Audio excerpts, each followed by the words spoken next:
Right? This is an opportunity that was unlike the two previous head coaching stops that I had, where they were true rebuilds, where they were, essentially non-existent in terms of success in football, and here is very different. Right? We have had a tremendous amount of success, and professionally, it's a great opportunity and something that I've really been looking for my next head coaching opportunity. And then, obviously, personally, it just means so much to be back in a place I know so well. I know in your opening press conference, you mentioned it's not a rebuild; it's going to be a reload. So, how do you make sure that can happen, especially with the kind of new wave of college football with the transfer portal? And obviously, I think there's going to continue to be challenges in that area. But in terms of your original question, how are we going to continue to reload and be a factor at the FCS level year in, year out? I think number one starts with culture. And what's great about the culture here is I was a part of that groundwork, building the framework for this culture. And so I feel like I know what it's taken to get us here. But I also have a really good idea of what it's going to take to get to that next level. And obviously it starts with recruiting. I think I was fortunate enough to be here as an assistant and as probably the top recruiter on staff in terms of getting guys from Washington State, Arizona, things like that. And so I think obviously with recruiting being the lifeblood, just hiring a staff of guys that are really good football coaches but also great recruiters. And so I think if you continue to build that culture that's already been set, kind of if it ain't broke, don't fix it, right? So there'll be a few wrinkles here and there with our culture, but for the most part, it's already been established. And then just continuing to recruit really high-level athletes, understanding that the higher-level high school athlete recruit that we are able to get, the sooner they play, the more likely it is for them to not be here for 4 years. And so I think having that plan to retool, not necessarily rebuild, but retool kind of at mid-year every year is something that we're really looking at as a staff.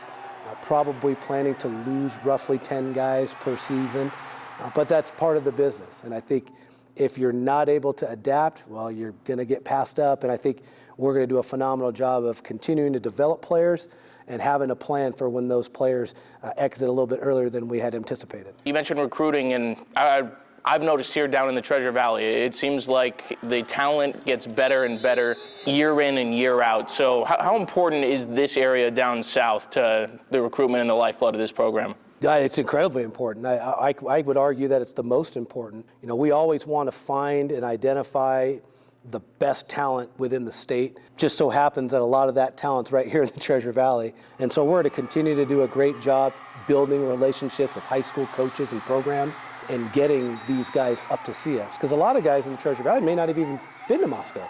The reputation is definitely here, and I think the interest level will continue to grow as our program continues to grow. But the state of Idaho, and certainly the Treasure Valley specifically, is going to continue to be a main emphasis for us in recruiting. Your time at Idaho previously as the running backs coach and special teams coordinator, what Coach Eck did was one of the most impressive turnarounds for a program I've seen. What was the biggest thing you might have learned from him while you served on his staff? Two things that really stand out to me are, number one, staffing. When you're building your staff, I thought Jason did a phenomenal job of hiring guys that were good people.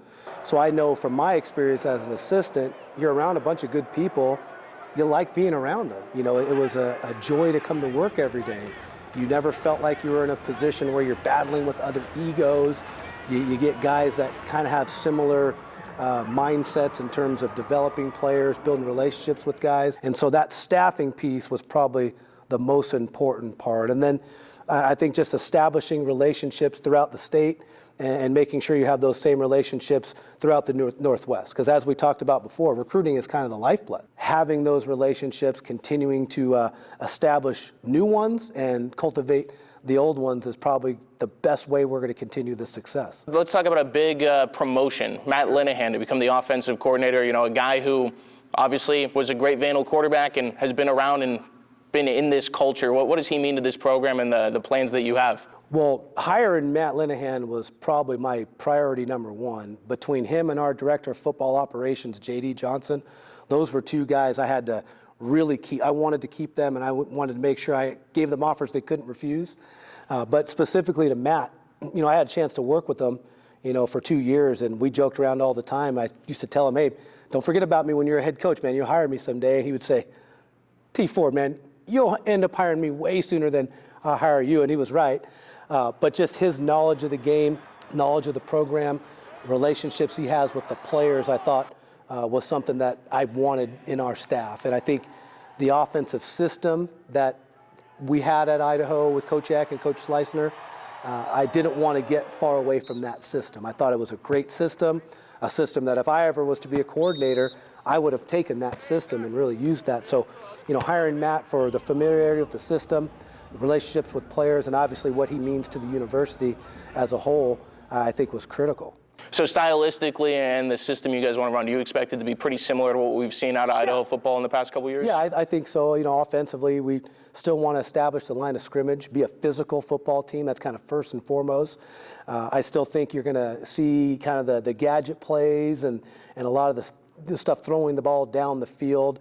But, Matt has his wrinkles. Matt has an idea of kind of what he wants to do. So it'll be a lot of the same, but you'll definitely see Coach Linehan's spin on it. Outside of winning games, because I think that's obviously the biggest thing that you can do to build buzz around a program, but how do you keep that forward momentum? Yeah, I think just continuing to spread awareness of the program, right? Getting down here to the Treasure Valley, getting up north, the Coeur d'Alene, getting all the way down south, to our southern Idaho folks is going to be critical. I just think it's human nature to be more invested in those that are invested in you.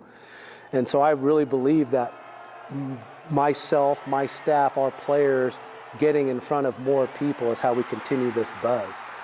People are going to want to support you when they know they're being supported, and I think it's also very easy to support people you have a relationship with. For everyone out there that's listening to the Vandal family, we want to see your faces. People ask me all the time, how can you help? How can we help you, continue to build Vandal football? And honestly, I think the best donation you can make is donating your time. Right, being around for spring practice, fall camp, right, buying season tickets right there in the Kibbe Dome, just being involved in our program, and when they're in Moscow, come to see me, reaching out. I truly mean that. I'm very much like Coach Eck in this respect, but kind of a man of the people. I love being around people. I love hearing their experiences in Moscow and with our program, and definitely want to continue building those relationships throughout the state of Idaho and beyond. Clock's ticking, and I know you got a long off season ahead, fall camp to go through, but how excited are you for week one, Washington State, and see what you guys can put together? Sure, obviously we've definitely, like you said, we got a lot of work to do between now and then, but I think it's an incredible opportunity to open up with a FBS opponent, especially when they're so close, right? And a rivalry that's been going on for decades is something that's critical. But what I do think is it gives our guys a pretty clear measuring stick on where we're at as a program in week one. And I think that you can definitely expect our guys to be excited, motivated, and ready to play that football game. I always love that rivalry stayed intact with all the changes in college football over 100 years at this point. There's one closer to home for us. Sure. What are your thoughts about scheduling Boise State? Is Idaho in favor of it? Would you like to see that rivalry resume? I think it's over 10 years now. I think 2014 is the last time. Yeah, it's been a while since we've played those guys. And, from my perspective, and I bet you if you ask Coach Danielson, he'd say the same thing. We'd love to play. I think it's, number one, great for the state of Idaho. That's going to be a sold-out game. Everyone in the state is going to be tuned in that isn't physically at the game, and I definitely think it's something good for the entire state. And obviously, if it was up to me and Coach Danielson, we'd play. Unfortunately, I think that's a little bit above our pay grade, but the interest is certainly there, and I know that we'd love to play those guys for sure. I'll get you out on a fun one. You've been familiar in Moscow, Idaho, but what's your favorite spot to go eat, favorite restaurant? Number one, Moscow has some of the best restaurants in America. I've worked at several universities, and I think Moscow might have the best food. Definitely a fan of the Breakfast Club, probably one of my favorite and a go-to for breakfast. There's a new place in town, Bar 42. They serve barbecue, Texas-style barbecue, so I've probably been there too many times in this short time that I've been back in Moscow. I don't think you can ever go wrong with Gambino's. That's kind of a Moscow staple. There's a new place in town called Jack Jack's that has phenomenal wings, but if you can't tell, I'm a foodie. Yeah. So I like getting around, and Moscow has no shortage of food.